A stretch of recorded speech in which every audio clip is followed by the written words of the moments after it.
Entonces, vamos a empezar hablando de la pleura. Bueno, generalidades, ¿no? Lo de siempre. ¿Qué es la pleura? A ver, empezaremos el primer semestre. ¿Qué era la pleura?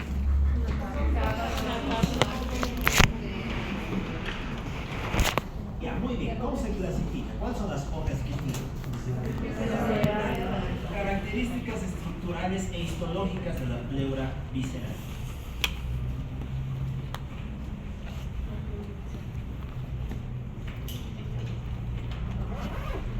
Características estructurales e histológicas de la pleura parietal.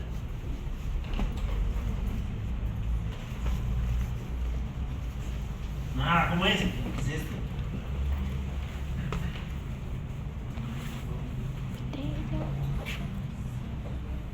A ver, viene una de estas, ¿no? Tengo 39. Identifique el órgano de estructura de Dios. Muchachos, se llama pleura. ¿Cómo está formada la pleura? Por dos grandes hojas, una pleura visceral y una parietal. La pleura parietal y visceral tienen un epitelio de tipo plano simple conocido como el mesotelio. ¿Y para qué servían los mesotelios?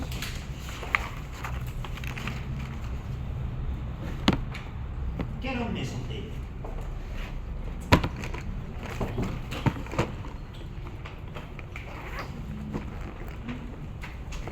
Maestro.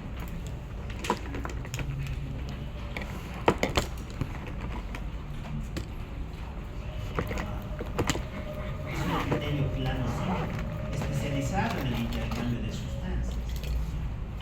Bueno, fijémonos qué estructuras tiene la pleura. Tiene una lámina epitelial, mesotelio pleural, tejido conjuntivo laxo subyacente que va a servir de nexo entre el epitelio y el parénquima pulmonar, y una serie de vasos sanguíneos, ¿no? Capilares, nervios, parietales y viscerales que se van a encargar de darle irrigación e inervación a la parte periférica de la pleura. Ok, recordamos que la pleura parietal se caracteriza por la presencia de los estomas linfáticos, que son puntos en los cuales se reabsorbe la linfa. Se reabsorbe también parte del líquido pleural, ¿ya? En cambio, en la pleura visceral tiene una extensión similar, pero carece de estomas linfáticos, ¿ya? Se dice que cuando juntamos las dos llegaríamos a una extensión de 1 metro cuadrado. Una amplitud bastante interesante si consideramos que esto se cuenta en el todo. Histología ya la hemos contado, ¿no? Sus características las estamos viendo aquí, ¿no? Fíjense que la pleura parietal presenta una gran densidad de vasos linfáticos, presenta aberturas para esos vasos, los estomas pleurales. ¿Se acuerdan qué quiere decir estoma? Estoma. No, mentira. ¿Qué es estoma? Boca. Serían las bocas linfáticas, ¿no? Los estomas linfáticos, ¿ya? Son los puntos de abertura a partir de los cuales se absorbe el líquido pleural. ¿Y qué más tenemos? Capilares, ¿no? Capilares que le llevan las arterias intercostales. En cambio, ¿qué tiene la pleura visceral? La pleura visceral presenta la misma estructura histológica, capilares, en este caso derivados de las arterias bronquiales, y ¿hay vasos linfáticos? No. Por lo tanto, ¿hay estomas pleurales? No. Por lo tanto, ¿cuál de los dos será más importante al momento de hablar de patogenia del derrame pleural? Claro, el parietal. ¿Qué es lo que se va a encargar de reabsorber las cosas? Si esta se tapa, ya no reabsorbes nada. Muy bien. ¿Cómo se explora la pleura? Eso no nos tiene. La pleura tiene un espacio al medio que es el espacio pleural. ¿Se acuerdan cuánto es el líquido pleural de más?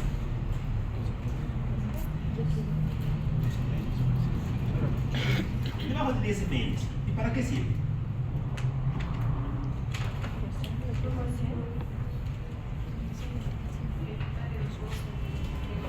¿Cómo? ¿Para qué sirve? No sirve para nada.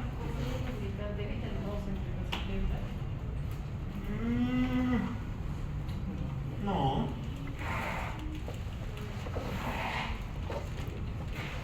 Se va a encargar de acoplar el parénquima pulmonar a la pleura parietal. ¿Para qué? Para que cuando la caja torácica se expanda, el pulmón le acompañe. Recuerden que la interacción de las pleuras es lo que garantiza la expansión pulmonar durante la inspiración. Y es por eso importante recordar la función pleural. La patología pleural va a estar vinculada también a ciertos trastornos ventilatorios. Ya. ¿Cómo se explora la pleura? Bueno, tenemos varias maneras de explorarla, ¿no? La primera es la toracocentesis. ¿Qué es esto, muchachos? ¿Qué quiere decir el sufijo centesis? No se habla mucho de esto, ¿no? Paracentesis, lactocentesis.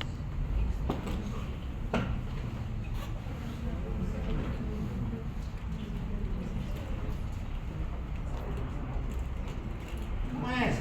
Aspiración. La toracocentesis es la aspiración del líquido, entre comillas, torácico, del líquido pleural. ¿Para qué quisiéramos aspirar líquido pleural?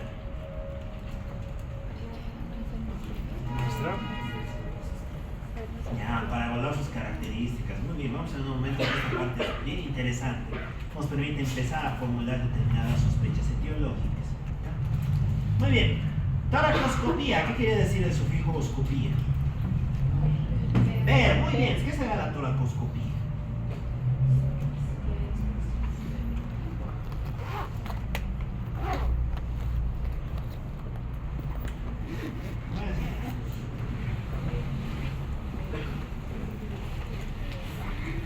Ver el tórax. Esto es toracoscopía. Entras con un catéter y con una cámara, ¿no? Y te vas a poner a observar el interior de la superficie de la cavidad torácica. Y mira, ya es pleura visceral, pleura parietal y demás. Se puede observar masas, lesiones, puedes sacar biopsias y demás. Ya, ¿cuál es la última? La biopsia pleurana ciegas. Aquí es donde entras, biopsias y te vas. No estás mirando la lesión, por eso se le llama a ciegas. Ok. Bueno, dicho eso, pues no tiene mucha más ciencia la prueba. Vámonos con los síndromes pleurales. Resulta que existen grandes síndromes pleurales. El primero es este, el síndrome de irritación pleural, la pleuritis seca, también conocida como la pleuresía. Como pueden observar en la diapositiva, se puede definir como el depósito escaso de exudado fibrinoso por un agente inflamatorio. Una denominación bastante deducible, ¿no? ¿Qué nos están diciendo? Exudado. ¿Qué era un exudado?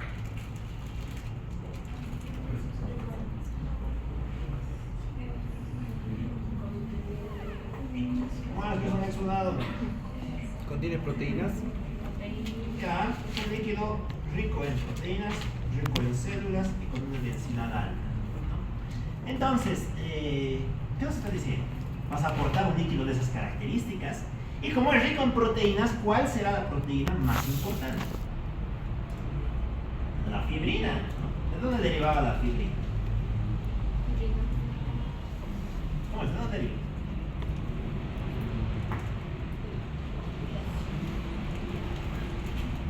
El fibrinógeno. ¿Qué es el fibrinógeno? Factor 1 de la coagulación, ¿cómo se activa? Nos vamos a física. Por la vía de la trombina, ya. Resulta que si tienes proteínas de tu sangre pasando al compartimento extravascular, pues mucha de esta proteína va a dejar de ser fibrinógena y se va a convertir en fibrina. Y eso se va a depositar en forma de un exudado fibrinoso, un exudado proteico, un exudado eosinofílico. Eso es lo que nos dice esta palabra. ¿Y cuál es su causa? Inflamatoria. Bueno, sus etiologías, pues, dicho esto, quedan bastante al descubierto, ¿no? Tendríamos dos grandes tipos de etiologías. Las primeras, las causas directas o primarias. Aquí juega la inflamación, juega el trauma, ¿no? El trauma directo. Dentro de la inflamación, ¿qué entidad se les ocurre?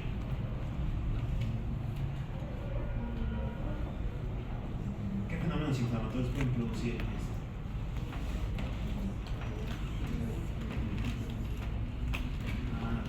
Los derrames paraneumónicos, las neumonías, la tuberculosis, el empiema, todos esos juegan dentro de esta categoría. Clase número 2, las lesiones secundarias. Dentro de estas tendríamos nuevamente el trauma, la lesión de la pared costal, tendríamos la lesión del parénquima pulmonar, entre otras. Ya. ¿Cuál es el chiste de esto? El chiste es que depositas proteínas, las proteínas irritan cosas. ¿Y se acuerdan qué hace el pulmón como defensa cuando se irrita? Tos, exacto. Vas a tener tos. ¿Productivo o no productivo? ¿Por qué?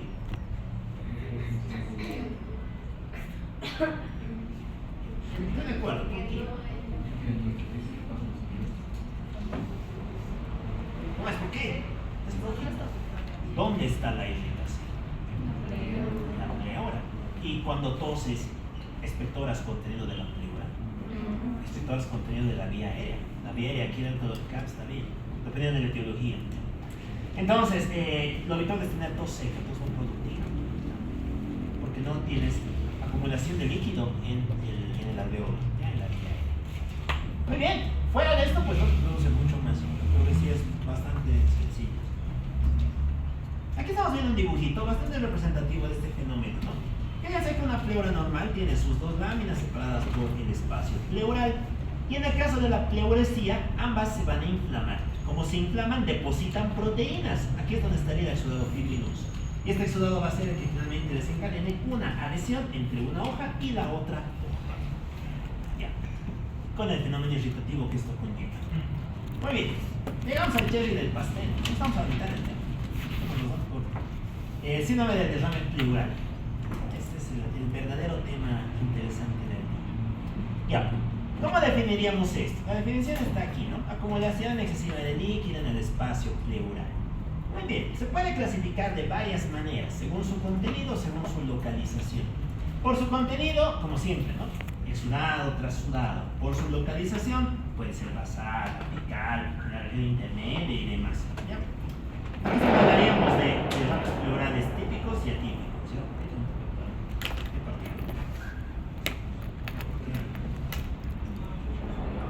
Hay marcha, ¿quién se marcha?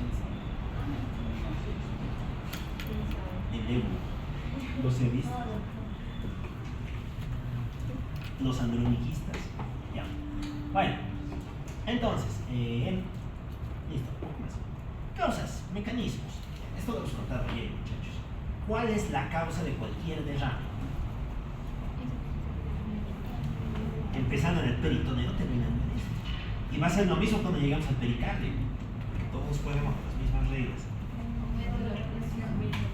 ¿Qué presión? Presión arterial pulmonar. Presión venosa pulmonar. La presión en cuña. La presión precapilar, la postcapilar. ¿Cuál presión? Pues,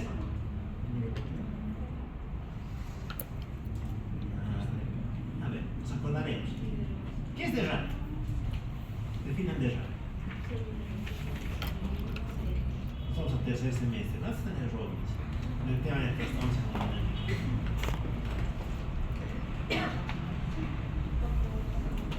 ¿Cómo es que es derrame?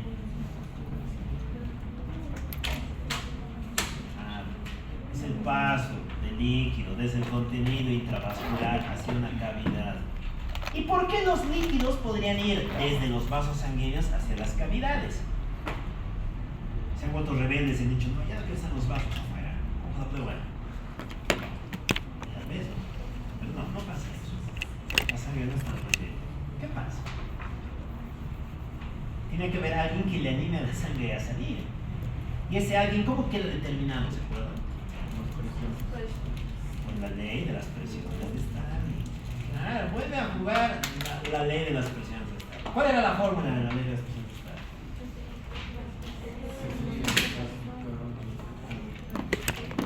Flujo es igual a Presión hidrostática. Vale. ¿Qué es primero?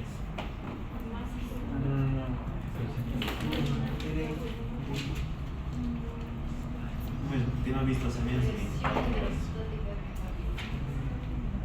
Coeficiente de permeabilidad capilar por paréntesis, hidrostática capilar menos hidrostática intersticial, cerramos paréntesis, menos oncótica capilar menos oncótica intersticial, cerramos paréntesis. Tiene que estar el coeficiente de permeabilidad ahí. Ahorita vamos a ver que se puede jugar dentro de esta fórmula. De hecho, si se acuerdan, todas estas causas, ¿de dónde salen? De ahí, de la ley de las presiones de Stalin. Por eso esa ley es vital para entender los derrames. Ok, no vamos a volver sobre la ley, ahí ya le hemos explicado. ¿Qué causas podrían aumentar la permeabilidad? ¿Qué causas podrían elevar K?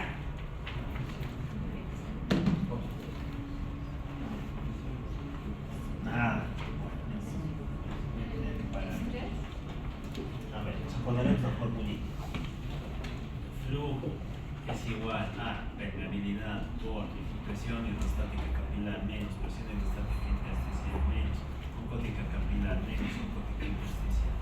Ya. Muy bien. ¿Dónde juega permeabilidad? Permeabilidad juega aquí, ¿no? Recordamos que K es el coeficiente de permeabilidad de una membrana, que en general tiende a 1, por eso es que no suele afectar el valor final de la ecuación. ¿Ya? Ahora bien, ¿qué cosas podrían hacer que nuestra permeabilidad suba? Y como sube, ¿qué le pasa al flujo? ¿Sube o baja? Sube también. ¿Qué cosas podrían hacer eso? ¿Cuándo aumenta la permeabilidad en los tejidos? Nos vamos aquí al semestre. Fisiopatología de la inflamación. Claro, pues la inflamación. Cualquier cuadro inflamatorio va a jugar aquí. ¿Se acuerdan cuáles son los principales compuestos que aumentan la permeabilidad vascular? ¿Qué mediadores? Eso está en el Romi, está en el fisiopatología 1, está en todas las. La histamina, las prostaglandinas, claro, procesos. Bueno, entonces, aquí juegan las causas inflamatorias, muchachos. ¿Qué causas inflamatorias tendríamos? Las neumonías. La principal, las neumonías. Vamos a ver que el derrame suele ser una complicación de las neumonías. ¿Ya? ¿Qué más juega aquí? Los cuadros inflamatorios sistémicos, ¿no? El distrés, el CIRS, la pancreatitis aguda. Todos esos tienen aproximadamente la permeabilidad. Ya. ¿Qué otra cosa más podría aumentar la presión de filtración? Nos acordaremos, ¿no? Este va arriba, este va abajo, este va abajo y este va arriba. De hecho, lo que está anotado ahí no es más que esto, pero anotado de manera literal, ¿no? Ahora bien, ¿qué puede aumentar la presión hidrostática? ¿Qué etiologías podrían aumentar eso? Las cardiopatías. ¿Ya? ¿Por qué?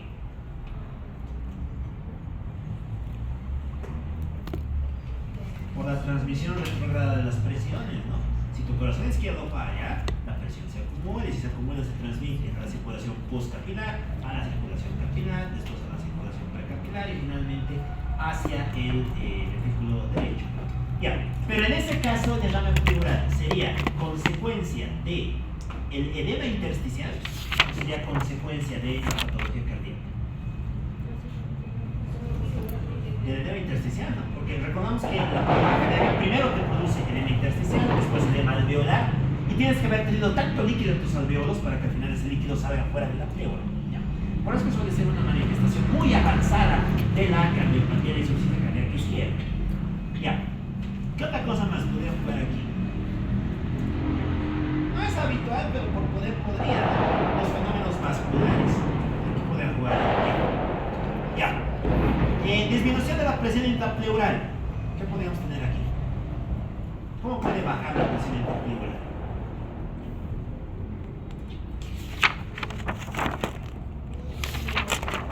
¿Con?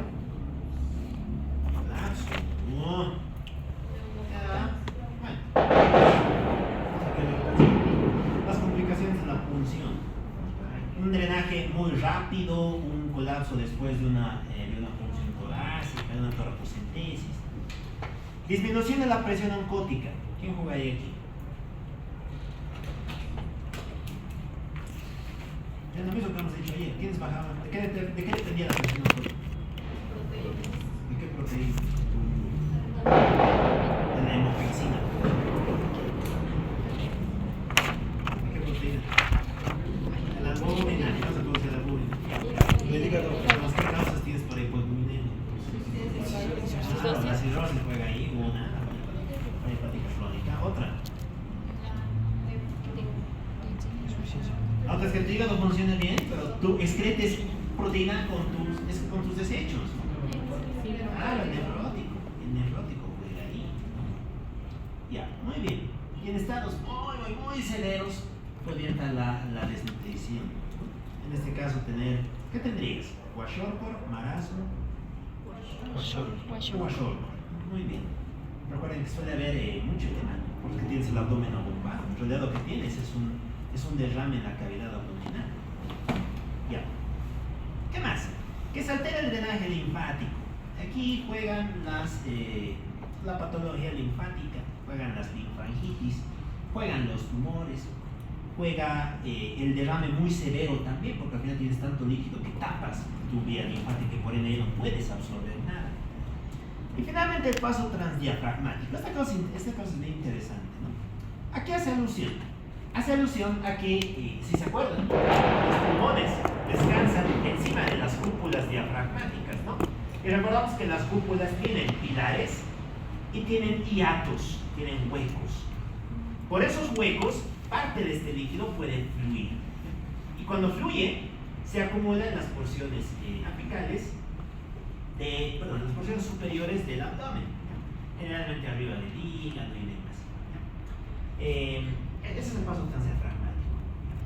Ahora bien, puede pasar lo inverso también, ¿no? Puede que tú tengas mucho líquido abdominal, tengas una ascitis muy marcada y al final tienes tanto líquido que este líquido pasa por estos mismos hiatos hacia la zona pulmonar, ¿ya? Y de ese modo te produce un derrame pleural. Esto es típico del paciente cirrótico, ¿no? Del ascítico crónico y mal controlado. Ya. Listo, consecuencias. A ver, ¿qué nos produce un síndrome de derrame pleural? A ver, primero, el anamnesis. ¿Qué creen que nos diría? ¿Qué nos diría un paciente con derrame? ¿Qué han visto que nos produce derrame? Ya, para tener disnea. Ya, ¿qué más? El pulmón está lleno de agua. ¿Qué hace cuando está lleno de agua? ¿Cómo se defiende? Tos. Ah, vas a tener tos también. Por mecanismo irritativo. Tos seca. ¿Podrías tener dolor? ¿Qué dice? Lo habitual no es. Por poder puedes. De hecho, es una manifestación clásica la pleurodía, ¿no? ¿Se acuerdan cómo es la pleurodía? El dolor en puntada de costado, que es característico de la patología pleural, ¿ya? Se da, de hecho, se vendría a ser un 50-50, ¿no? Pero no siempre está presente, sobre todo cuando los derrames son pequeños o son localizados. Pero sí es un muy buen marcador de patología pleural, ¿no? Porque en general te está diciendo qué parte de la pleura es la irritada. De hecho, tú puedes localizar el dolor a punta de dedo. Ya, ¿qué más? Bueno, vamos al examen físico. ¿Qué veríamos a la inspección?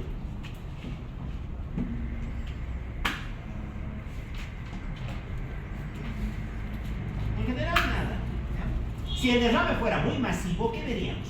Un hemitórax más abombado, un aumento de uno de los hemitórax respecto al otro, una asimetría torácica, ¿no? Y una marcada dificultad para la respiración, porque ese líquido estaría comprimiendo al diafragma. Ok, palpación. ¿Qué encontraríamos en la palpación? ¿Cómo están las velocidades bucales? Disminuidas, exacto, ¿no? Porque el líquido es más conductor de las ondas vibratorias. Ya. Ampliación y amplexación. Ya, muy bien, disminuidas, ¿no? Porque el pulmón le va a costar mucho más distenderse para poder generar inspiración cuando está lleno de líquido. Ya, percusión.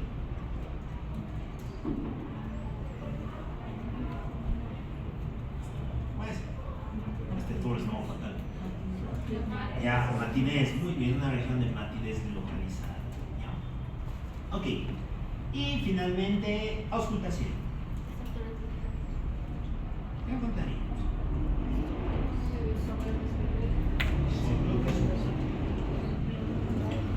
El roce pleural, el frote pleural, no es soplo, otra cosa es soplo pleural. El frote pleural, el famoso sonido de los cueros, ¿no? Cuero contra cuero, que producía el sonido, así descrito por los semiólogos clásicos. Y si fuera muy masivo, silencio auscultatorio. No detectarías ningún sonido porque recuerden que la auscultación, ¿qué nos detecta? Flujo de aire a través de la vía aérea. Pero aquí no tienes aire, aquí tienes líquido. Por eso que no lo identificarías de manera adecuada. Ya. Vamos con las plaquitas, la radiografía. Bueno, libres con B grande, no con B. Vamos a corregir esto. Podemos hablar de que hay tres grandes formas de afectación radiográfica en el pulmón. El derrame libre, el derrame subpulmonar y el intercisural. Ya, ¿cuál es el derrame libre? El derrame libre es cuando tienes una zona del pulmón con una zona de condensación, pulmonar, el cual en general tiende a producir unos signos bien característicos, ¿no? Primero, aplanamiento del diafragma. Segundo, borramiento de los senos costodiafragmáticos y de los senos costofrénicos, ¿ya? Y cuando el derrame es muy masivo, compromiso del mediastino. Aquí es donde tenderíamos a ver desviación de la tráquea y de la vía aérea hacia el lado contralateral, es decir, hacia el lado sano, y cierta dificultad respiratoria, ¿ya? Aquí podemos observar el borramiento de los senos, ¿no? ¿Qué seno es este? ¿Qué se llama esto? Ya. Entonces, fíjense que debemos verlo así, ¿no? Deberíamos ver esa convexidad en la superficie. Pero aquí lo vemos, que no se diferencia. Por eso que dice que se borra, ¿ya? Pero no es un derrame muy masivo dentro de lo que cabe. Está afectando casi la mitad del pulmón derecho. Este no, fíjense, tremendo derrame. Es mujer, por la suma de la secreta mamaria. Pero fíjense que en este caso el derrame ha afectado todo el pulmón, ¿no? Muy bien, vemos los senos. No, ni senos costodiafragmáticos, ni costofrénicos, ni siquiera se ve el pulmón del lado izquierdo. ¿Y dónde está la tráquea? Viene ahí, se va a un costado, ¿no? ¿Por qué? Por el efecto expansivo que tiene el líquido, ¿no? Que tienes tanto líquido que ya estás desviando la tráquea. ¿Hacia dónde? ¿Hacia el lado sano o hacia el lado enfermo? Hacia el lado sano, exacto. Recuerden que esto es diferente de la telectasia. En la telectasia, ¿hacia dónde se iba? Claro, hacia el lado enfermo. Exacto. La telectasia tendría una imagen muy similar, con una zona de condensación, pero en este caso la tráquea se desviaría hacia el lado enfermo. Ya. Después tienes el derrame subpulmonar. El derrame subpulmonar es cuando el líquido en realidad no está en la pleura, sino que está por debajo del pulmón. Aquí está el diafragma, se depositaría aquí. Y como está aquí, lo que tiende a producirte es un marcado borramiento de senos a nivel basal y una falsa elevación del hemidiafragma. Porque si no ven, el diafragma está en su nivel, solamente que el líquido está entre diafragma y pulmón, ¿ya? Es justamente lo que estamos observando aquí. Fíjense que el diafragma está a esta altura. Aquí es donde está la burbuja gástrica. El diafragma debería estar a este nivel, pero nosotros falsamente lo vemos elevado, ¿no? Eso corresponde a un derrame subpulmonar. Es otra forma de los derrames atípicos, así se decía. Y finalmente tenemos al derrame intercisural, ¿no? ¿Por qué creen que se llama intercisural? Porque está entre las cisuras, ¿no? Porque está en el interior del parénquima. Muy bien, lo estamos observando aquí, ¿no? Son estas zonas de condensación localizada que, fíjense que parece que están rodeadas de pulmón normal, ¿no? Pero ellas como tales no tienen ningún otro fenómeno. Esto es clásico del agudo del pulmón, sobre todo cardiogénico.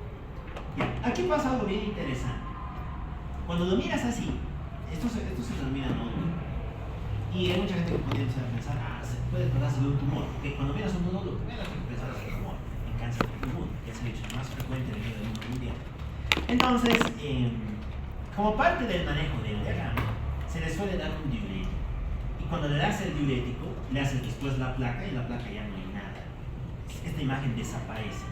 Por eso se le conoce como la imagen del tumor fantasma. Porque aparece como una zona de consolidación, le pasas un diurético, en la siguiente placa ya no está. ¿Ya? Eso es clásico del derrame intercisural. Ya. ¿Qué más tendríamos aquí? Aquí no está. Ya. Aparece un signo que es clásico, ¿no? Es este. ¿Se acuerdan qué se llama este signo? Derrame con una concavidad orientada hacia arriba. Signo del menisco. ¿El? Menisco. Signo del menisco, exacto. O signo de... Ya, la curva de Demoiselle, exacto. El famoso signo del menisco, que es clásico también del derrame pleural localizado, ¿no? Esto también tiene su traducción en el examen físico, ¿no? Resulta que cuando tú te pones a hacer percusión, verías que hay zonas que están en la parte anterior y posterior del tórax, que son zonas mucho más bajas, donde percute la matriz. En cambio, en la zona de la línea axilar anterior, la curva es mucho más alta. Te dibujo una curva parabólica de anterior a posterior. Eso también se detecta en el examen físico y suele ser característico del derrame pleural. Ya, ¿qué veríamos en un examen funcional? Es decir, en una SPIO o en una DLC. ¿Qué veríamos? ¿Patrón? Restrictivo, ya. Tendría el patrón restrictivo, ¿no? Sobre todo por el depósito de líquido que hay en la región pleural y como habíamos visto muchas veces el líquido en realidad ha comenzado en el nivel intersticial. Bueno, desde luego lo más importante aquí va a ser la toracocentesis. Esta va a ser la gran herramienta para llegar al diagnóstico etiológico. Ya. Nos iremos con esto. Esta parte es bien interesante. ¿Cómo se estudia el derrame pleural? Bueno, en general tienes varias maneras de abordar esto. Una que me parece una manera bastante operativa, esta se maneja en España. Y me parece una manera bastante buena de resolver el derrame. ¿Qué te dice? Te dice, tu derrame pleural es de origen cardiogénico. Eso te dice. Si sí es de origen cardiológico, ¿y cómo te das cuenta de que es de origen cardiológico? Pues porque es un derrame bilateral, ocasionalmente puede tener predominio derecho, es un derrame indoloro, tienes el derrame con tos y dificultad, pero no te duele, no tienes pleurodinia, o es un derrame sin fiebre. Con los tres, muy probablemente ese derrame es de origen cardiológico. Muy probablemente. Y generalmente la causa es esta. Si tienes esto, pues el algoritmo te dice no te lo pienses mucho más. ¿Cómo tratarías esto? ¿Se acuerdan cómo se trata el derrame pleural en caso de insuficiencia cardíaca? Tienes sobrecarga de volumen. ¿Qué te daría? Un diurético. Muy bien. Te ponemos un diurético. ¿Qué respondes? Súper alta. ¿Que no respondes?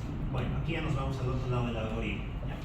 Cuando tu derrame no es cardiogénico. Y no es cardiogénico cuando incumples estas condiciones. O tiene un claro predominio unilateral, o te duele, o tienes fiebre. ¿Ya? En este caso, sí o sí, lo ideal, hay gente que se lo así también, pero bueno, lo ideal es hacer una toracocentesis. Si con el diurético has fallado, lo mismo, terminas en toracocentesis. Ok, y en la toracocentesis tenemos que obtener un líquido, y una vez que lo hemos obtenido tenemos que diferenciar algo que es crucial. ¿Será exudado o será un trasudado? ¿Cómo lo vamos a hacer? ¿Cómo creen? ¿Cómo diferenciarían un exudado de un trasudado? Con la coloración. Ya, más o menos, ¿necesidad de qué? De glucosa. Medimos el sodio. Muy bien, hay que medir proteínas. Aquí vamos a medir, por un lado, LDH. La LDH del líquido pleural versus entre la LDH de la sangre, la LDH sérica. Eso tiene que ser mayor a 0,6. Si tienes una albúmina en el líquido pleural entre la albúmina del suero mayor a 0,5, o si tienes un cociente, que es el cociente de la LDH. Bueno, si se dan cuenta, ¿qué hacen estas fórmulas? Nos están midiendo cuántas proteínas tienes en el líquido pleural respecto a cuánto tienes en tu sangre. En los dos, ¿qué resultado vemos? Que es más de la mitad, es más de un medio. Cuando cumples con cualquiera de estos, te vas a llamar exudado. Necesitas solamente un hito para que te llamemos exudado. Si no cumples con ninguno, te vamos a llamar trasudado. Muy bien. Estos muchachos tienen nombre. Son los famosos criterios de Light. No sé si han escuchado hablar de esto. No, bueno. Los famosos criterios de Light, que son parte del manejo estandarizado de cualquier derrame pleural. Es básicamente hacer divisiones entre proteínas del líquido pleural respecto a proteínas del suero. ¿Ya? Muy bien. Si es un trasudado, ¿cuáles serían tus causas más probables? ¿Por qué puedes tener un trasudado? Con esto ya tiene sospecha etiológica, ¿no? Aquí juegan las causas cardíacas. Era un cardíaco atípico, porque no ha cumplido lo ideal, pero bueno, al final resulta que va a ser cardíaco. Puede que tengas una causa por hipoalbuminemia. ¿Qué enfermedad jugaría aquí? Cirrosis, ¿no? Cirrosis, aquí juega el cirrótico. Y finalmente el nefrótico. Estas tres causas te producen trasudados. Todas las demás te van a producir exudados. Y aquí sí es donde te metes a mirar cosas. Miras características macroscópicas, características microscópicas, características bioquímicas, las extinciones, un gran y demás. Si quieres vas a hacer estudios citológicos, vas a mirar células mesoteliales. Si quieres vas a mirar biopsias, puedes biopsiar la pleura también. Aquí es donde juega todo eso. Pero una vez que has orientado tu sospecha que se puede meter un exudado. Si es un trasudado, no lo investigas más. ¿Para qué? Si queda como trasudado, lo manejas como cardíaca con diuréticos y con hipoalbuminemia, harás reposición de volumen y con nefrótico también. Entonces, es importante tener claro esto. Los criterios de Light son vitales para interpretar una toracocentesis. Ya. Dicho eso, podemos entender las tabletas que están en el Sicilia, ¿no? Porque Sicilia tiene todas estas tablas. Pues vamos a desglosar una por una. A ver. Empezamos mejor con la tabla. Después vamos a ver qué nos ha faltado. El Sicilia lo divide en tres grandes categorías. Las características organolépticas, es decir, las características macroscópicas. Aquí, ¿qué vamos a mirar? Vamos a mirar su color, su aspecto, su olor y demás. Si es transparente o pajizo, ¿a qué podríamos orientarlo? Hacia un trasudado, tiene sentido, ¿no? Ya hemos dicho, suele ser más claro, menos densidad de cosas. Si es hemático, y aquí hay que diferenciar dos cosas. Hay que diferenciar derrame hemático de hemotórax. El derrame hemático se define cuando tienes menos del 1% del hematocrito en el líquido pleural. El hemotórax es cuando tienes más del 50% del valor del hematocrito en el líquido pleural. Dense cuenta que las diferencias son bastante marcadas, ¿no? El hemático, ¿cuándo lo tendrías? En el contexto de un TEP, en el contexto de un embolismo. En cambio, el hemotórax generalmente aparece en el contexto del trauma, que han apuñalado, digamos. Te han lesionado la arteria pulmonar y estás sangrando por todo lado. Es importante diferenciarlos porque el hemotórax tiene su propio algoritmo diagnóstico. Lo van a mirar cuando lleguen a la parte de neumología. Muy bien. ¿Qué otras cosas más jugarían? Los tumores, ¿no? El tumor te produce un derrame hemático. Aquí jugaría el cáncer de pulmón. También jugaría el cáncer de pleura. ¿Cómo se llamaba el cáncer de pleura? Mediastinoma. Ese es el tumor del mediastino, no existe.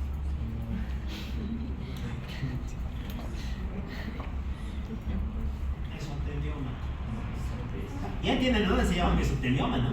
Porque la pleura tiene un mesotelio. Claro, de ese es el nombre. Ok, si fuera purulento, ¿en qué pensaríamos? En un empiema. ¿Qué era el empiema?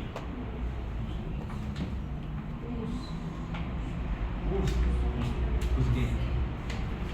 Si tengo un grano y por azares del destino estoy molestando, ¿sabe cómo se empiema?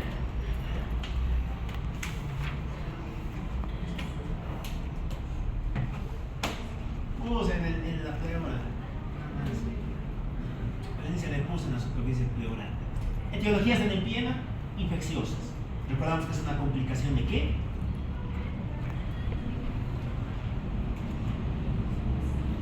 De las neumonías. ¿Cómo se sospechaba? Persistencia de la fiebre después de 3 días de haber iniciado el tratamiento antibiótico. La principal causa de eso no es resistencia, la principal causa es un empiema. Eso tiene que tenerlo claro. Siempre que usted empiema cuando persiste la fiebre de la neumonía. Ok, si fuera lechoso, ¿por qué creen que sería lechoso? Porque tiene linfa. ¿Y por qué podrías tener linfa? Bueno, una de dos, ¿no? Tienes un quilotórax o un pseudoquilotórax. ¿Qué es esto? Es cuando lesionas al conducto torácico. Si lo lesionas, pues toda la linfa sale hacia la cavidad pleural y por lo tanto te produce un quilotórax. ¿Ya? ¿Causas para esto? Trauma. La más habitual, trauma. Top 2, tumores. Aquí sí jugarían las masas mediastínicas. Es diferente al tumor. El mediastinoma no existe. Masa mediastínica es otra cosa. Ya, verde amarillento. ¿Qué jugaría aquí? La reumatoide, ¿no? La reumatoide. Recuerden que las colagenopatías también tienden a producir EPIC y también pueden producir derrame. ¿Ya? ¿Cuál era la que más producía derrame? No era la reumatoide. ¿Cuál era? El lupus. El derrame lúpico sería la que más frecuentemente produce derrame. Verde oscuro, la fístula mitopancreática. Yo creo que se entiende, ¿no? En realidad lo que tendrías aquí es bilis, no estarías mirando el líquido. ¿Ya? Mucoide, aquí está, ¿no? El mesotelioma. ¿Cuáles eran las causas del mesotelioma? Etiologías. Había una que era mala suerte, genética, no hablamos de esa. Y la segunda, ocupacional, ¿no? ¿A qué se asocia?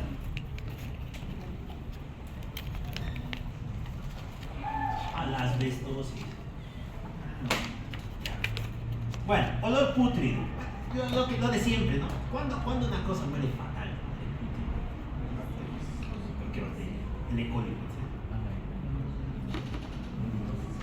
¿O quién? El E. coli. El Acinetobacter baumannii. ¿Quién? Los anaerobios. Claro, ¿por qué? Porque ¿qué hacen los anaerobios? Fermentan cosas. Por eso es que le dan mal olor a cualquier cosa. Desde el enfisema de la piel, terminando en las infecciones como estas. Y el olor amoníaco, el urinotórax. La primera vez que usted oído el término urinotórax, ya se le llama derrame urémico. Pero bueno, esta es la patología del insuficiente renal. Lo mismo, ¿no? Si tienes falla renal, no filtras, y si no filtras, acumulas volumen, y si acumulas volumen, generas derrame. Aquí juega la uremia, aquí juega la falla renal. Ya, citológicas. ¿Qué veríamos? Leucocitos, ¿no? Menor a 10.000 trasudado, mayor a 10.000 exudado. Bueno, no nos interesa. Sí, respecto a este valor, mayor a 10.000, ¿en qué tendríamos que pensar? En una causa infecciosa. Y aquí la más importante es el derrame paraneumónico. Es el derrame que acompaña a la neumonía. No es el empiema es tener pus. El derrame paraneumónico es el que acompaña a la neumonía. Ya, a partir de aquí podrías tener, según qué célula predomina, ¿no? Se predominan neutrófilos, paraneumónicos, empiema, linfato, la pancreatitis. Causas bastante reductivas. Si predominan los inflamaciones agudas, juegan aquí, ¿no? Si juegan los linfocitos y predominan, ¿en qué pensaríamos? Inflamaciones crónicas, ¿no? Juegan, fíjense que aquí juega la TB, juega el cáncer, juegan las colagenopatías. Por eso es que son enfermedades crónicas. Muy bien. Si predominarían eosinófilos, ¿en qué pensarían?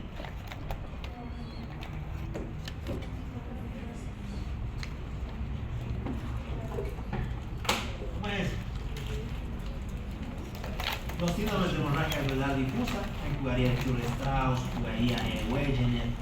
¿Qué más?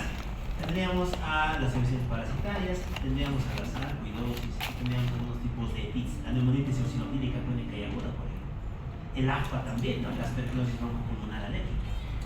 Ya, si predomina de eritrocitos, trauma, tumor, el TEP, tiene mucha novedad. Y las mesoteliales, ¿no? Fíjense que no nos interesa tanto que la mesotelial esté alta, sino más bien que esté disminuida. ¿Y cuando disminuye? En la TB. Es un gran marcador que tiene la TB. Ya. Finalmente tenemos a las unidades bioquímicas.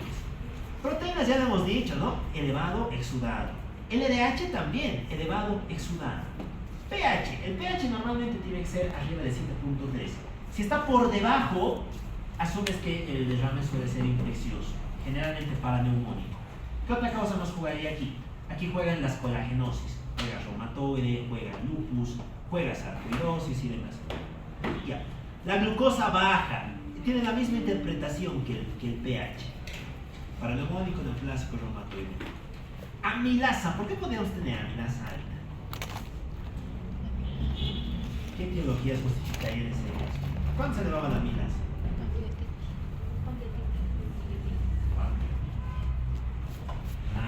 La pancreatitis aguda. ¿Qué estamos pasando? Más bien, hito 5 de todo el semestre. Estamos a 10 semanas del hito 5. Entonces, amilasa, pancreatitis aguda, ¿no? Sería la. Y tiene sentido, ¿no? Porque la pancreatitis aguda, ¿qué producía? CIRS, y el CIRS producía derrames, estrés y demás cosas. ¿Qué otra causa más tendríamos? La rotura esofágica es una causa muy interesante. Produce elevación de la amilasa. Triglicéridos. Aquí se habla de triglicéridos arriba de 300. Estamos hablando, o sea, ¿qué piensas en kilotórax? Esta enzima es crucial, la ADA. La adenosín desaminasa es un gran marcador de tuberculosis. También tenerla elevada te orienta a que se trate de la TB. ¿Qué era esto, se acuerdan? Este es crucial, este es vital. Está en todos los libros, está en el Constanzo de fisiología, está en el Robbins.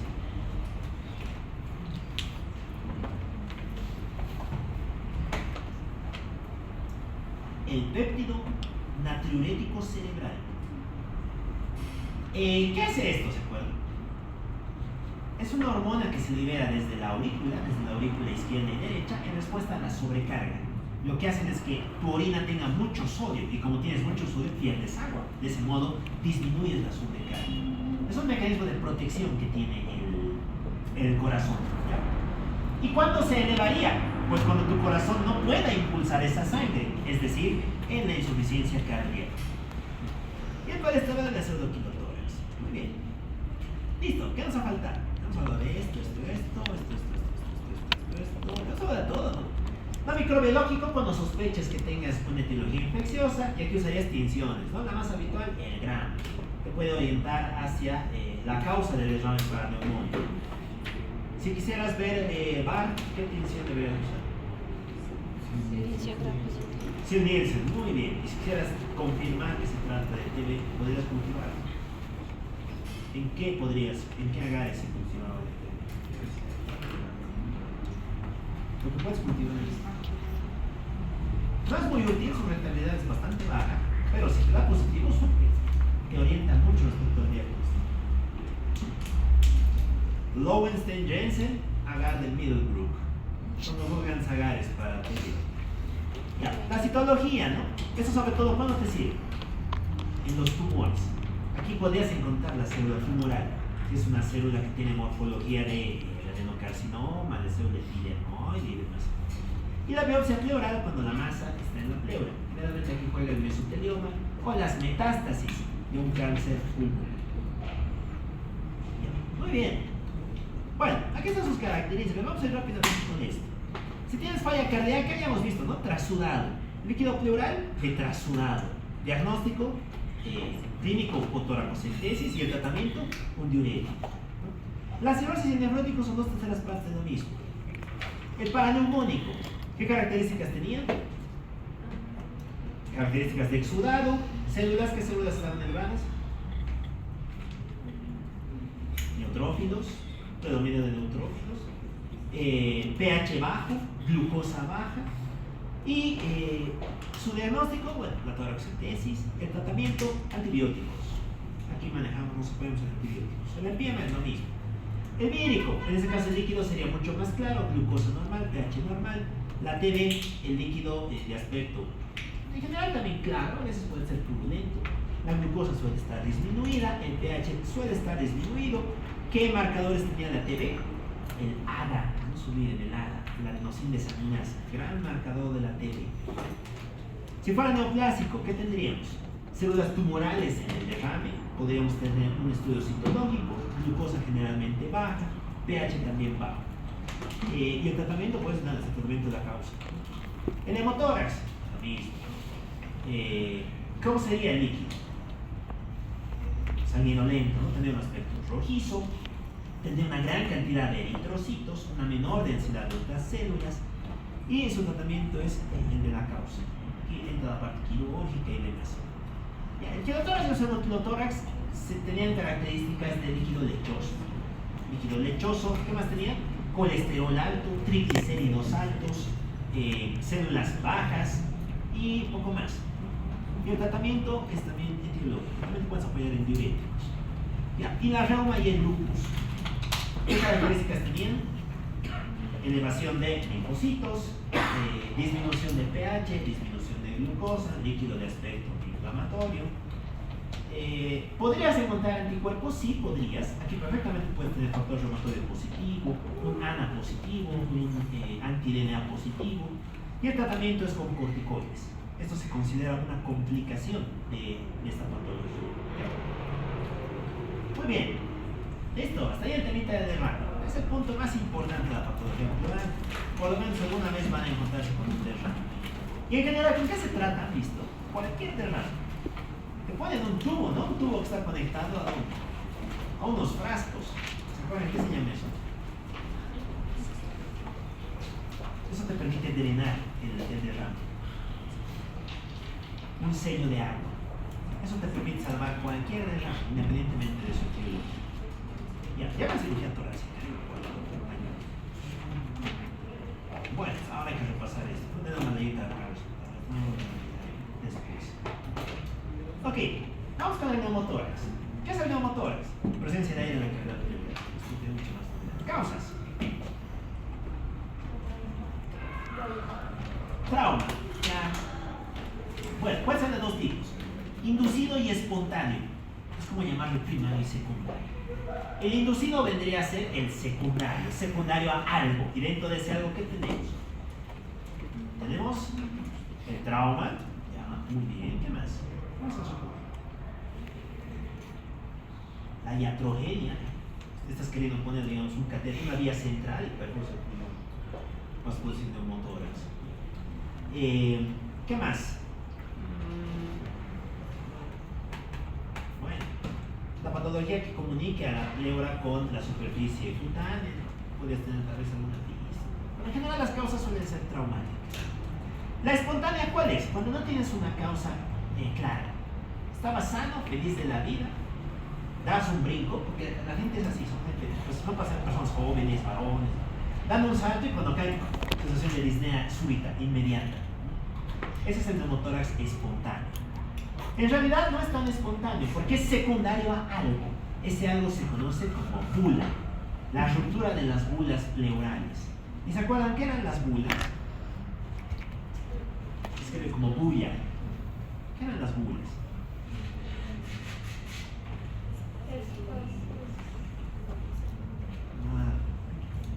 Zonas aéreas por hiperinsuflación.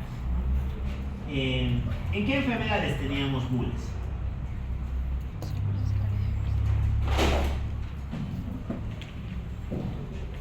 Pues, no hay bulas.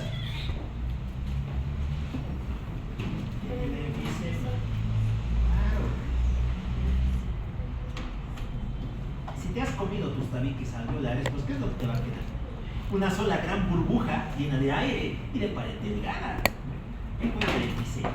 ¿Qué más? Las colagenopatías podrían jugar, las colagenopatías hereditarias. ¿Qué dice? Mutaciones en el gen de la fibrinina. ¿Podría jugar? ¿De qué enfermedad estamos hablando? Fibrinina 1. El marfan. El marfan podría jugar, ¿eh? Sí, juega el marfan. Juega el marfan, el Ehlers-Danlos, las patologías que afectan a la estabilidad del colágeno. Por lo mismo, si tu colágeno es débil, pues es más probable que acumule aire, como acumula aire, y avienta y te produce un neumotórax. Ok, hay tres grandes formas de neumotórax. El neumotórax cerrado, el valvular y el abierto. Bueno, no tiene mucha novedad. El cerrado, ¿cuándo es? Cuando entra todo el aire, después el neumotórax cerrado, ¿qué tiende a producir? Imagínense, ¿qué pasaría si intentas hacer un hueco y el aire comienza a fluir a través? Para empezar, ¿el aire entraría o el aire saldría? Porque el pulmón también está lleno de aire. Hacemos un hueco. ¿Qué pasaría? ¿El aire entra o el aire sale? Sale. Entra. Entra, ¿por qué? Sale, ¿por qué? ¿Qué más sangre? Entra, ¿por qué? Porque la presión intrapleural es negativa.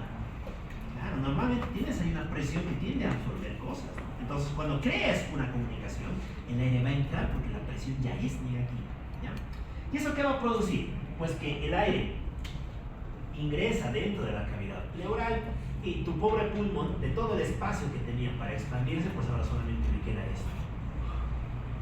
te va a producir una atelectasia, un colapso por compresión externa. Y esto lógicamente te va a producir disnea, dificultad ventilatoria y demás. Bueno, el otro es, pero bueno, mal que bien el aire entra, pero una vez que ha alcanzado cierto volumen también sale. Va a entrar y salir por la misma abertura. ¿Qué es lo que pasa en el neumotórax valvular, también conocido como neumotórax a tensión? Pues que aquí tienes una lesión en la pared torácica y el aire entra, pero ya no sale. Se dice que esta zona de abertura actúa como una válvula, tiene un efecto válvula. Y al actuar como una válvula, pues evita que el aire fluya al exterior. Por lo tanto, tu pobre pulmón colapsa, vuelves a tener atelectasia. Y aquí pasa algo más que es crucial, ¿no? ¿Se acuerdan quién está alrededor de los pulmones? Las venas. Por aquí arriba está viendo la cava superior, por aquí abajo está pasando la cava inferior, aquí está la vena ácidos y demás, ¿no? Si todo esto se llena de aire, la pobre venita puede aguantar esa presión. No, porque la venita tiene pared delgada. Entonces la venita colapsa. Y si colapsa, ¿qué te va a producir? Inestabilidad hemodinámica. Y eso es mortal. Puedes morir por shock cardíaco. El neumotórax a tensión es una emergencia en cualquier lugar. Es importante detectarlo y realizar lo mismo, un drenaje del líquido que normalmente tiene. Ya. Y el neumotórax abierto, pues no tiene mucha novedad, ¿no? Aquí te han quitado un pedazo de tórax. Y como te falta un pedazo, pues todo el aire empieza por aquí, ¿no? Aquí generalmente juega el trauma. En la parte clínica, ¿qué encontraríamos? Anamnesis. ¿Qué creen que tiene un paciente con neumotórax? Tiene disnea, que generalmente es de instauración súbita, ¿no? Disnea súbita. En algunos casos secundario al esfuerzo. Gente que estaba corriendo, que estaba haciendo cardio, que estaba subiendo gradas, que se ha puesto a dar brincos, y empieza con la clínica de manera súbita. ¿Ya? ¿Entendés dos? ¿Sí o no? No, porque el aire no actúa como agente irritante, no tienes líquido, no tienes eso. Simplemente tienes disnea. Disnea es dificultad ventilatoria y si el cuadro es muy severo, colapso hemodinámico. Por eso es peligroso el neumotórax. Ya, examen físico, inspección. Si el neumotórax es masivo, podríamos ver asimetría en la superficie torácica. Sí, ¿no? Exacto. Podríamos tener uno de los hemisferios más abombados respecto al otro, sobre todo cuando es masivo. Palpación. ¿Cómo estarían las vibraciones vocales? Ya, estarían aumentadas. No se van a transmitir. No, perdón, van a estar disminuidas, porque tienes aire. El aire no conduce las vibraciones, van a estar disminuidas, vibraciones disminuidas. Percusión. Muy bien, timpánica. Aquí no tienes matices, tienes timpanismo. Mucho timpanismo. Y auscultación. No había ruido. No había ruidos. ¿Qué ruidos? ¿Ruidos intravenous? ¿Qué se llama eso? Por el aire o no. ¿Qué se llama? Audición. Abolición de muy vesicular, ¿no? Silencio auscultatorio. Así se llama. El silencio auscultatorio. En todas las enfermedades el membrana vesicular está abolido, en toditas, así que eso no nos dice nada. No nos dice nada. Siempre hay que complementar eso con algo más. ¿Ya? Ok. Bueno, la plaquita, ¿no? Fíjense qué bonita. ¿Qué es esto? ¿Dónde estaría el neumotórax aquí? ¿A la derecha o a la izquierda? A la derecha, muy bien, ¿no? Fíjense que el tamaño del neumotórax, ¿no? Aquí ni siquiera serían las costillas. Una zona de hiperclaridad pulmonar bastante manifiesta. ¿Qué le ha pasado al corazón? Ha cambiado de posición. Exacto, ¿no? Se ha desplazado. Fíjense hacia el otro la pulmón está llegando casi a la pared lateral del tórax. ¿Qué le ha pasado al tráquea? Desviada también, ¿no? Está desplazada. ¿Qué le ha pasado al diafragma? El diafragma está abajo, ¿no? Se tenga en cuenta que el cambio que está produciendo el fórmula de gas aquí. Esta patología suele ser una emergencia, precisamente por esto, porque va a limitar la expansión de uno de los pulmones. Ya. Y en el estado funcional, ¿qué encontraríamos? Obstructivo o restrictivo. Ya. No sé, ni ninguna de las patologías ese examen funciona, pero bueno, podríamos tener un patrón distinto. ¿Listo? Muy bien, vamos con la paquipleuritis. ¿Qué es esto? También conocido como el fibrotórax. Es cuando se deposita tejido fibroso entre la pleura visceral y la parietal. Y ese tejido que va a inducir la fusión de las hojas. ¿Cuándo veríamos esto? ¿Cuándo tenemos exudados fibrosos en el organismo? ¿Cuándo se fibrosan las cosas?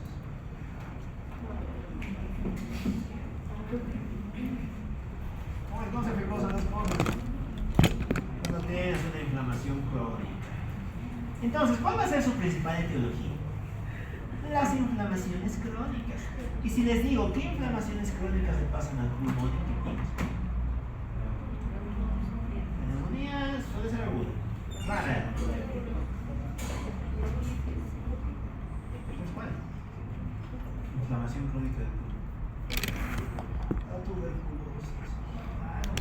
La etiología que clásicamente juega aquí es la piel. De hecho, esta era una complicación bastante frecuente antes. Muy bien. En algunos casos puede calcificarse, ¿no? Esto es peor todavía. Ya, ¿qué es lo que pasa si la pleura se fibrosa, si la pleura se calcifica?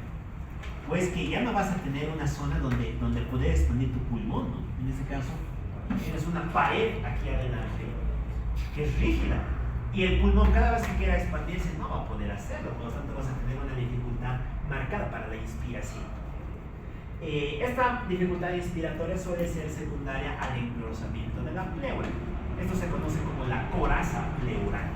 Y la coraza pleural, pues, en general necesita una resección quirúrgica. Ya, ¿qué te dirían a la anamnesis?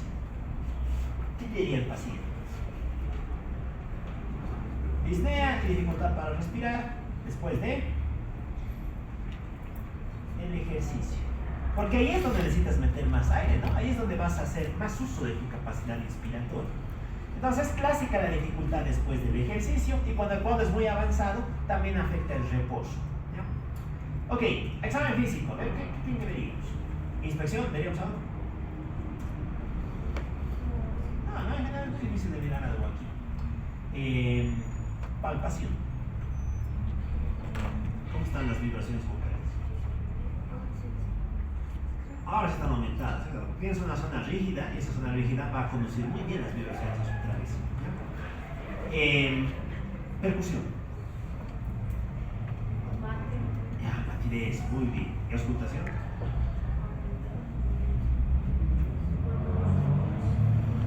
¿Qué contaría? Habría frote pleural. La pregunta clave aquí es esa. Habría roce pleural, ¿sí o no?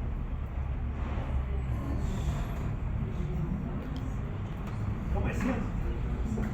Sí. No. ¿Por qué se debe el roce pleural? ¿Qué líquido? Para que haya roce pleural tienes que tener dos hojas que se frotan, dos hojas que hacen esto. Pero aquí tu pleura está fibrosada, está fusionada. Ya directamente no se desliza una sobre la otra, ¿no? En general tienes nada, ¿no? Abolición muy vesicular y desaparición de los ruidos. No hay un ruido que sea característico de la paquipleuritis. Ya. Aquí vemos, ¿no? Fíjense cómo está la pleura. Tiene unas zonas radiopacas, ¿no? Aquí corresponde esto, depósitos de calcio. Pleura calcificada. Lo vemos aquí también. Muy bien. Así se vería en la parte macroscópica, ¿no? Un pulmón, aquí vemos algunas zonas de necrosis y esta es la zona calcificada. La zona rígida. Fíjense que se convierte con una costra, ¿no? Es como que el pulmón tuviera una cáscara que en realidad representa la fibrosis de la pleura. Muy bien, esto es la pleura. Para terminar vamos a hablar del mediastino. A ver, ¿qué es el mediastino anatómicamente, muchachos? ¿Qué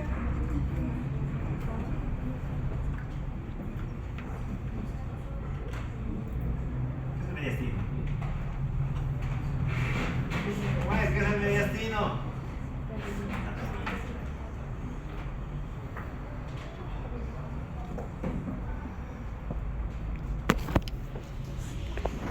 ¿Por qué se llama mediastino? Que es en el medio ¿En medio de qué? del toro. ¿En el corazón? No. Del En el corazón están los toro. espíritus. Ya. Ese es el más espacio que está limitado por los dos pulmones, en la parte posterior la columna y en la parte anterior el esternón. Es un espacio, es una cavidad. El mediastino, recordamos que se divide en dos grandes ubicaciones, ¿no? Mediastino superior, mediastino inferior. ¿Qué encontrábamos en el mediastino superior? Ya, tenemos de la vía aérea, ¿no? Juega el tráquea, juega el esófago. Y, bueno, puede ser el callado órtico.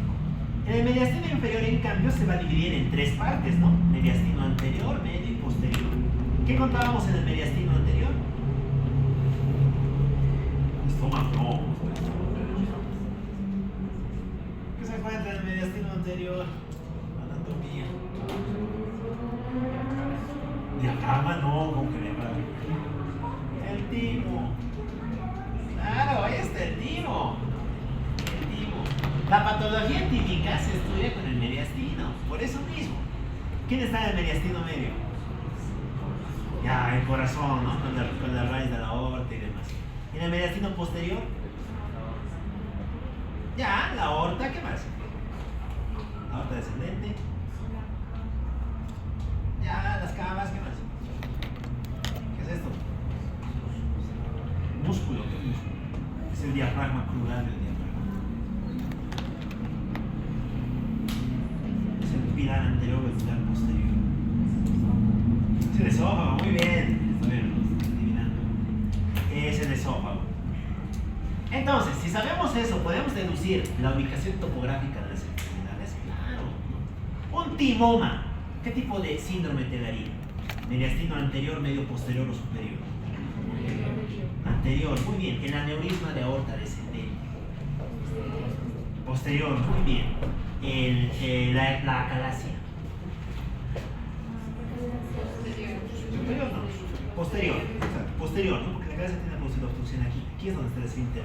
Eso fue aquí inferior. Ya. Si tuvieras cardiomegalia. Muy bien, síndrome de mediastino medio, ¿no?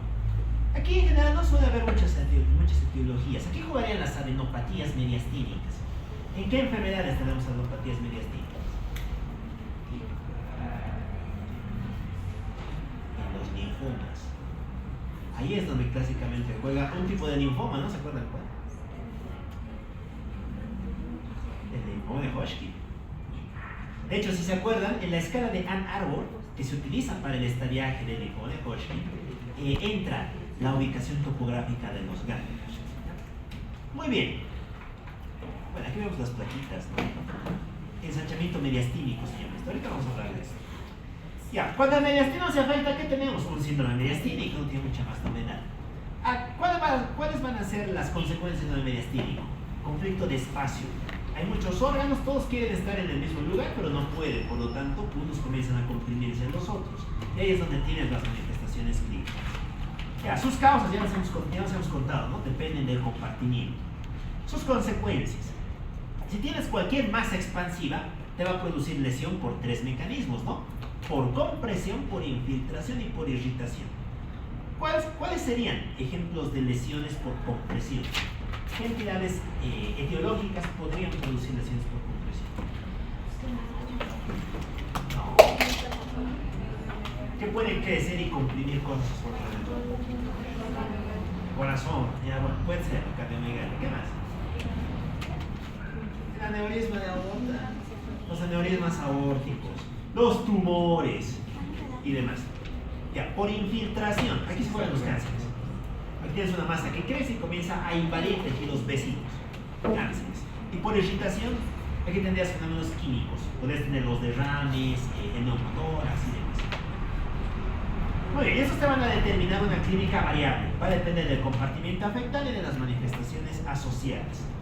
En general, las manifestaciones clínicas pueden agruparse en 5 grandes categorías. Tendríamos clínica neurológica. ¿Por qué?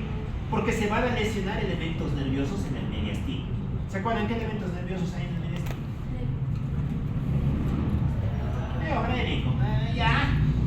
Eso que te produce parálisis diafragmática. Muy bien. ¿Qué más? Si es unilateral es compatible con la vida, la bilateral no, sin ventilación mecánica. ¿Qué más? Pasa el laringio recurrente. ¿Para qué serviría el laringio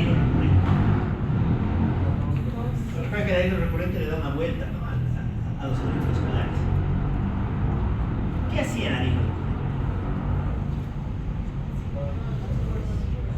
¿Cómo? La tos. Las cuerdas vocales. Las cuerdas vocales verdaderas, claro. Por lo tanto, ¿qué clínica tendrías? Disfonía. Muy bien, disfonía. ¿Qué más? A ver, puede aparecer esto. ¿Qué era esto? Repetidas las asidas. Dosis, ¿qué más? Dosis. Ojos de mapache, ojos de mapache, no. Dosis, miosis y probablemente anhidrosis. ¿De qué estamos hablando? ¿Y por qué el Horner está aquí? ¿A qué se debía el Horner? No le pasa nada. Repasen, muchachos, ¿verdad? El IN5 es de todo. Va a ser oral y escrito. Muy bien, claro. Así que vamos a empezar a dar exámenes de fin de orales. ¿Cómo es? ¿A qué se debía decir el Horner? Klaus Bernhard Horner. A la lesión del simpático. Claro, ¿dónde está la gran cadena torácica simpática? En la región tóraco-lumbar, ¿no? Recuerden que el parasimpático es cráneo sacro.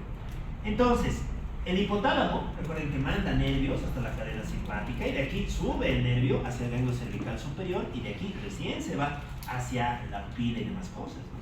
Si tienes algo que afecte al pulmón, pues vas a tener esto, el síndrome de Klaus Bernhard Horner. ¿Se acuerdan qué puede producir esto a nivel pulmonar? A nivel torácico. Tener esto más patología pulmonar es sinónimo de algo. Sinónimo de cáncer. El cáncer de pulmón. Sobre todo un cáncer que se encuentre ¿dónde? En los vértices del pulmón, en los ápices. Ahí es donde crece y comprime a las estructuras simpáticas. ¿Qué tipo de cáncer era el que producía eso?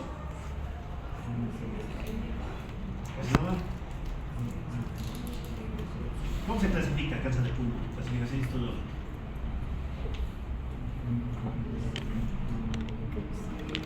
De células pequeñas y de células no pequeñas. ¿Y cómo se dividen los de células no pequeñas? Epidermoide, adenocarcinoma, el carcinoma de células grandes y los carcinomas no diferenciados. ¿Cuál de esos 5 tipos tiende a producir Klaus Bernhard Horner con más frecuencia? El epidermoide. Clásica manifestación del epidermoide. Muy bien. Circulatorias. A ver, ¿qué se llama esto, muchachos? ¿Qué estamos viendo aquí? Tenemos una serie de manifestaciones clínicas. Ingurgitación yugular. Hay ingurgitación yugular. ¿Qué más?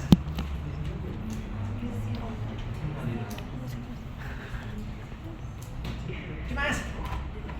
¿Tiene bocio, sí o no? No. ¿Sí? ¿Cómo va a tener bocio? ¿Qué es esto?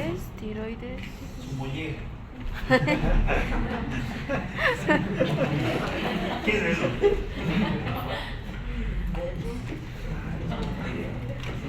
Eso se llama edema. Este es el famoso edema en esclavina. ¿De qué era el edema en esclavina? Con ingurgitación yugular. Ubican la esclavina, ¿no? ¿Qué es eso? Han oído ver las películas medievales, ¿no? Cuando van a pelear, ¿qué se ponen los caballeros? Se ponen una cosa que cubre esto y hasta aquí. Es como una malla, es una malla, de hecho, que está tejida. Esa es la esclavina. El edema está siguiendo esa distribución. Fíjense que también el tórax está edematoso. Edema en esclavina más ingurgitación yugular, eso se llama síndrome de vena cava superior. ¿Qué? El síndrome de vena cava superior. ¿Y a qué se debe? Causas para este síndrome. También juega la patología mediastínica. Y dentro de la mediastínica, ¿cuál sería la más frecuente? Ok. El cáncer por dos. Tener las cosas siempre orientan al cáncer. El cáncer tiene valer mediastina. Siempre hay que pensar en una clase. Muy bien, el cáncer de pulmón. Nuevamente suele ser más frecuente con el epidermoide. Top 2 jugaría células pequeñas. Ya, respiratorias, se va a comprimir la tráquea. ¿Y qué te va a producir eso? Disnea, muy bien, dificultad respiratoria, no te jugaría eso. Digestivas, ¿qué clínica digestiva creen que tendríamos y por qué?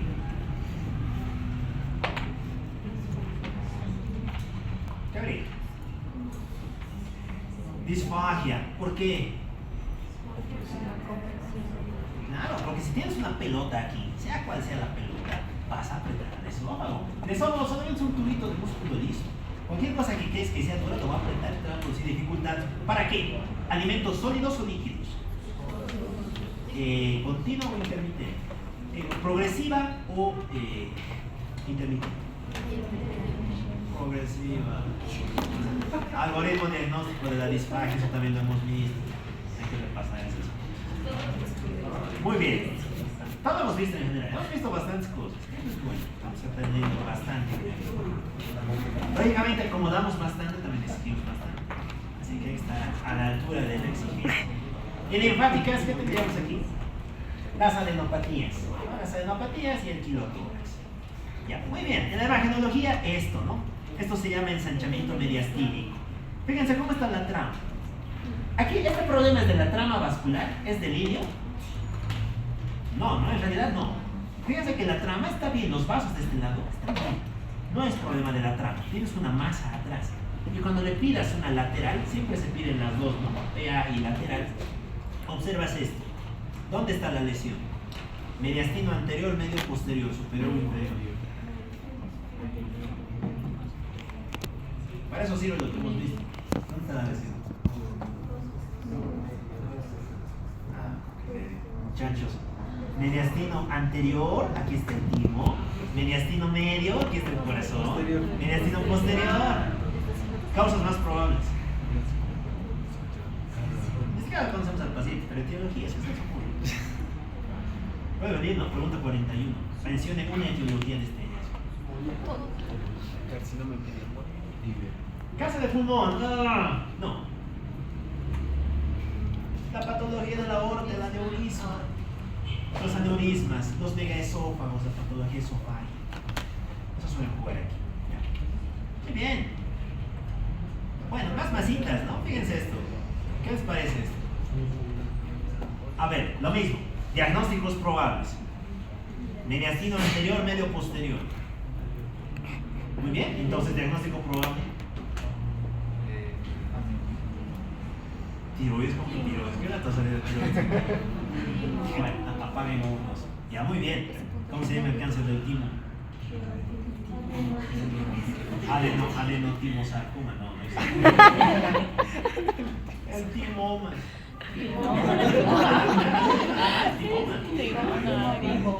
Claro, es un timoma. Y es un timoma crónico, no tiene corazón. Está compensando con dilatación.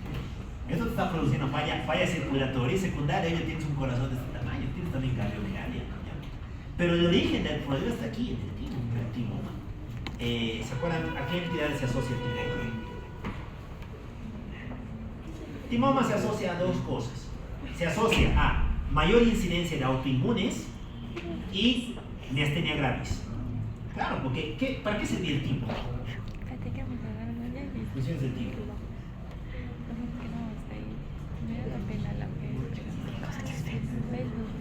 ¿Qué es? No, es gigante, es un mundo de inmunológico. Ahí maduraban. ¿Por qué madura? El macrófago, el neutrófilo, el eosinófilo, la célula dendrítica. Tal vez.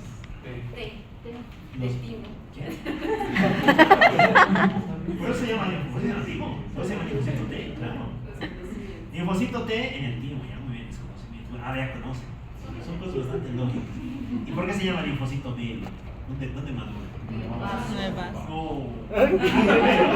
No caen atrás. Cuando la típica del primer semestre. Los trolean mis amigos. En la bursa de Fabricio. ¿Y cuál es la bursa de Fabricio? Médula ósea. De ahí viene el nombre del linfocito. Bueno, en inglés es bone marrow. Por eso es que es más fácil llamar el linfocito B. Médula ósea, bone marrow. Bueno, no tiene mucha más novedad. A ver, aquí. Tumor neurogénico. Estos también juegan los tumores neurogénicos. Aquí juegan los tumores de los ganglios nerviosos. Clásicamente juega el neuroblastoma y el neuroganglioma. Son de los pocos tumores que de verdad derivan de las neuronas. Lo vemos aquí. Bocio endotorácico, ¿no? Esta es una forma de bocio, y el que alcanza tal tamaño que ya no se limita solamente a la región cervical, sino que también invade estructuras del tórax. Muy bien. ¿Listo? Y corvinculonal, el tema así, que sea. Ahora, ¿qué era eso? Uy, bastante corto. Ya, muy bien. Bueno, vamos a tomar dos horas. Ya. Habíamos terminado oficialmente el Sicilia, muchachos. Se acabó de uno. Viernes haríamos patología de la altura. Estuve en el Sicilia. Esto vamos a sacar de Harris. Está en el tema de patología ambiental, por si acaso. Junto con las lesiones por detalles, por las enfermedades de los astronautas. También está ahí. Y un poco más. Eso va a salir del Sicilia. Pero en esencia ya habíamos acabado nuestro. Nos faltaría el doblino, por favor. Vamos a nada de acabar el equipo. Muy bien. Listo, muchachos. Vamos a